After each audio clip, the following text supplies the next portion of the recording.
Би бас үгүй лээ. Энэ гишүүдээ ярьж байгаа үнэн шүү.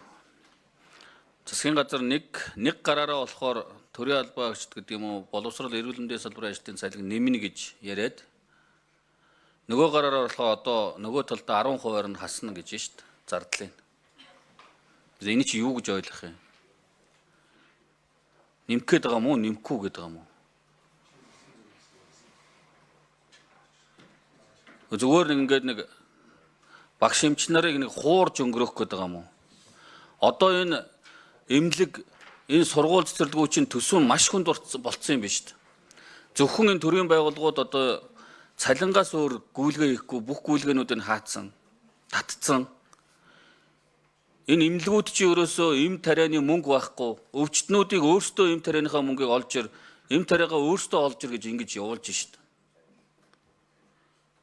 Тэгээ 10 сар, 11 сар, 12 сарын цалингийн хуваарууд нь батлагдаж ирсэн чи дандаа 20, 30% зардал нь танагдаж ирсэн.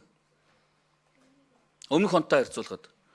Гэхдээ тэгээ энэ байдлаар харахаар оны эц рүү эмнэлгүүд эмчнэрийнхээ цалин тавьж чадахгүй байдал руу орно.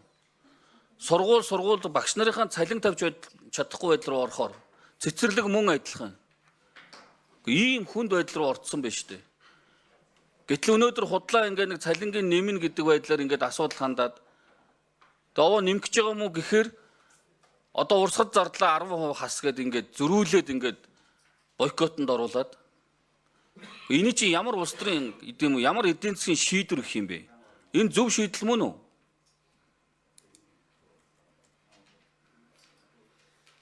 Та нар маань энийг амьдрал дээр мэдж гинэг үү? Яг энэ эмнэлгүүд ямар байгааг, сургууль цэцэрлэгүүд ямар байгааг, төсөв нь ямар байгааг, орон нутгийн төрийн байгууллагууд ямар байгааг, ерөөсө цалингаас өөр зардал гүйлгээ хийхгүйгээд татчихад байгаа юм биш үү?